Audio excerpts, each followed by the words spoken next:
a hand to the neck, and then... And here's the thing, it happens every day, pretty much every single game. And the women of the WNBA, and there's female broadcasters out there who don't even hide their disdain. But we have a generational talent and a WNBA superstar who had 2 cheap shots right there that weren't called.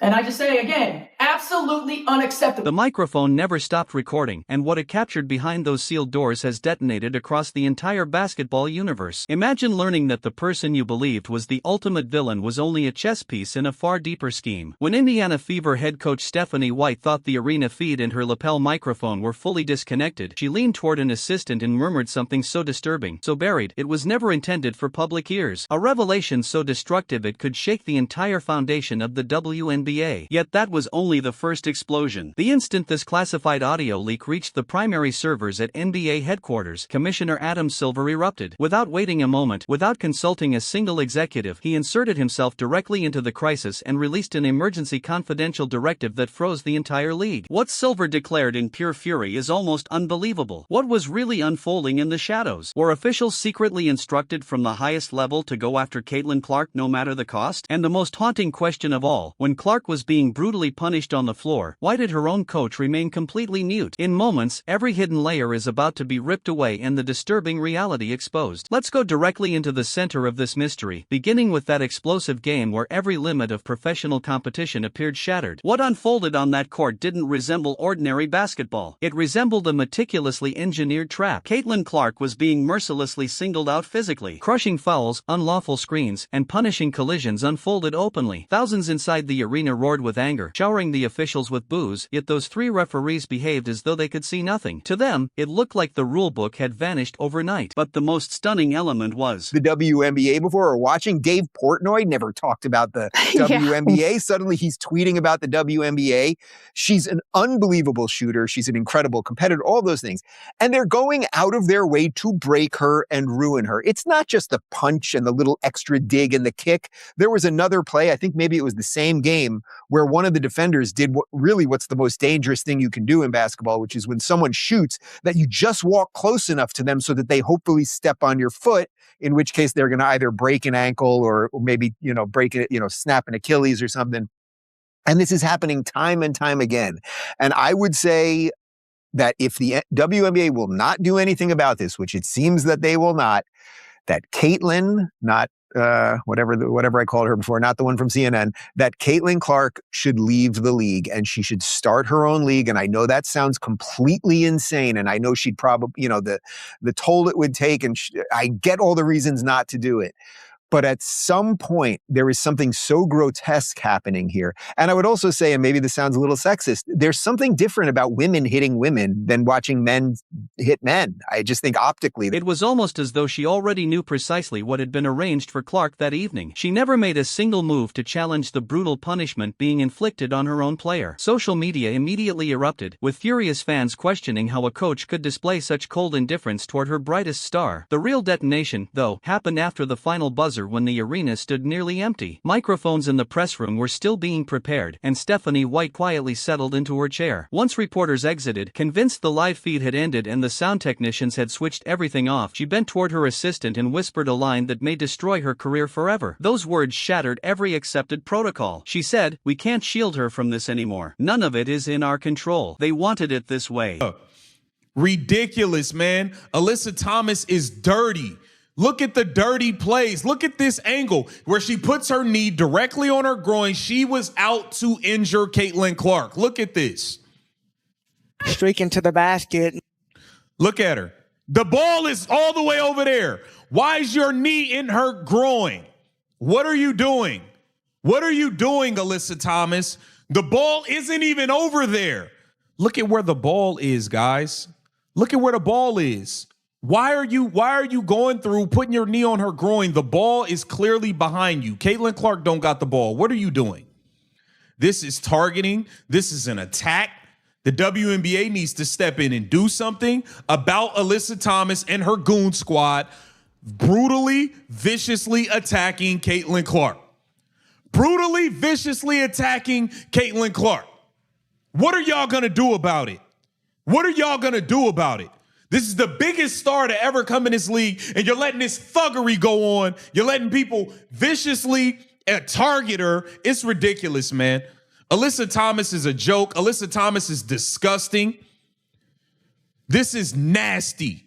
This is nasty. This deserves a suspension. Damn a fine. Damn a technical. This should have been a flagrant 2. She should have been ejected for this. She should have been ejected. Nasty. Look at all this dirty stuff they're doing. Landing zone fouls. Like landing zone fouls. This is the play where Caitlin Clark appears to have hurt her back. I mean, bro, it's just nasty ass plays by the Phoenix Mercury, man. This is nasty work by the Phoenix Mercury. They went out there and targeted Caitlin Clark. They injured her. That's just what it is, bro.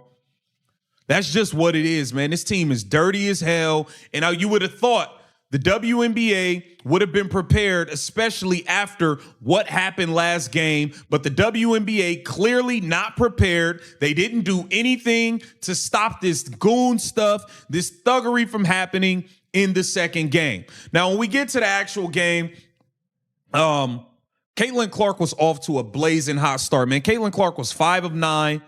She had 19 points and 8 assists. She was going to have another 30 and 10 game. For whatever reason, when Caitlin Clark went out of the game, she had the 3rd most shot attempts on the team. Kelsey Mitchell had shot more, and Aaliyah Boston. None of these players need to be shooting more than Caitlin Clark. I'm going to keep it real. Kelsey Mitchell got it going. When Caitlin Clark was on the heater, they ended up running like 6 straight plays for Kelsey. I think it's ridiculous what Stephanie White is doing. But Kelsey Mitchell had a good game, 30 points, 11 of 16, 7 of 9 from 3. She was on fire from 3. She also has 6 assists. That might be a career high. But when it came down to it, when you needed Kelsey to make the play, offensive foul, turned it over. With that one chilling sentence, the enormous corruption hiding beneath the league's surface suddenly stood exposed. They wanted it this way. But what did that really mean? Who exactly wanted it this way? Were powerful figures inside league leadership so intimidated by Caitlin Clark's extraordinary rise that they wanted to see her worn down and destroyed? This leak made one thing impossible to deny. Stephanie White wasn't merely an ineffective coach. She appeared to be following rigid instructions from people above her to remain uninvolved. It looked like a carefully engineered scheme meant to isolate Caitlin Clark and crush her spirit. The instant this audio clip escaped the internet's darkest corners and reached the desks of senior executives, panic tore through the administration. That was the exact moment basketball's highest authority, Adam Silver, stepped in. Reports indicate that immediately after authenticating the recording, Silver issued an emergency high-priority warning directly to WNBA officials and Stephanie White. His message was blunt and merciless. If the league's greatest asset continued being targeted and her physical well-being remained at risk, he would personally dismantle the league's entire leadership structure. Adam Silver understands the stakes better than anyone. He knows that if the WNBA is smashing records, filling arenas, and securing historic television agreements, it is because of one person, Caitlin Clark. If fans become convinced that Clark is being deliberately targeted or intentionally left defenseless, outrage would explode overnight. Viewership could collapse instantly. Terrified by this exact financial catastrophe, Silver chose to intervene and remind everyone exactly who was in charge. Time was a very, very different game. It was much more violent. There was a lot more you could get away with. And Jordan was treated, in some sense, you could argue he was hit even worse than the average guy at the time. Mm-hmm. However, what is happening with the WNBA right now is they're saying, we're going to just take our Michael Jordan. She has completely changed the economics of the game, the visibility of the game. She has inspired so many young girls. She's got guys that had never watched the WNBA before or watching. Dave Portnoy never talked about the WNBA. Suddenly he's tweeting about the WNBA. She's an unbelievable shooter. She's an incredible competitor, all those things. And they're going out of their way to break her and ruin her. It's not just the punch and the little extra dig and the kick. There was another play, I think maybe it was the same game, where one of the defenders did what's the most dangerous thing you can do in basketball, which is when someone shoots, that you just walk close enough to them so that they hopefully step on your foot, in which case they're going to either break an ankle or maybe, break it, snap an Achilles or something. And this is happening time and time again.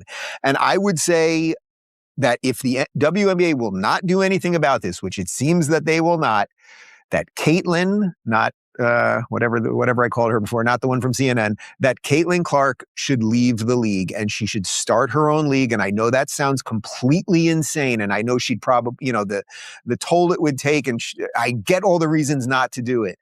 But at some point, there is something so grotesque happening here. And I would also say, and maybe this sounds a little sexist, there's something different about women hitting women than watching men hit men. I just think optically, there's something just off about that.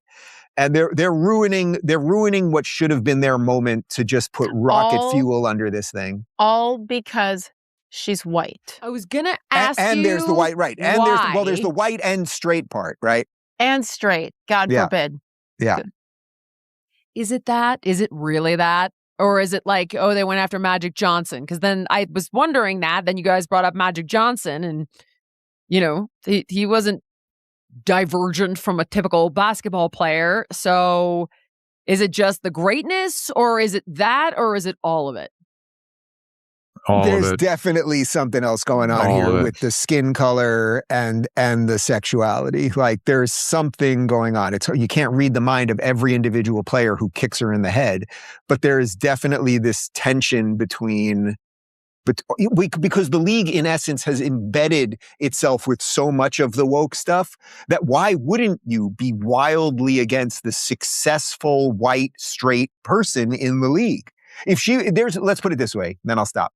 If she was a black lesbian and she was dominating the league at the highest possible level, which I think at one time Cheryl Swoops was, but I don't even think she's a lesbian anymore. I'm pretty sure she married a dude eventually. But if she was a black lesbian, they would never be putting up with this. And the same people that are like, let them play would be screaming, this is racism.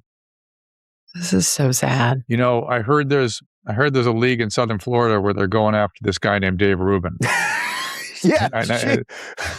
Caitlin should get the 18-year-old kid who took out my shoulder. The crisis has spiraled so dramatically that Stephanie White's coaching future is hanging by a thread. Within the next 24 hours, she could reportedly be staring at an immediate suspension or even a permanent ban from the sport. Alongside her, a list containing the names of the referees who appeared to ignore everything that night has allegedly been prepared. The hidden truth has now burst into the open, and this battle is no longer centered on one game alone. It has become a fight over the very future of the WNBA. So what do you think? Should Stephanie White lose her job immediately over this shocking betrayal? Was there a deliberate scheme aimed directly at Caitlin Clark from the beginning? Share your opinions in the comments below. If you stand beside Caitlin Clark and oppose this injustice, hit that like button right now and be sure to subscribe to the channel. Stay with us for the next major development and stay safe.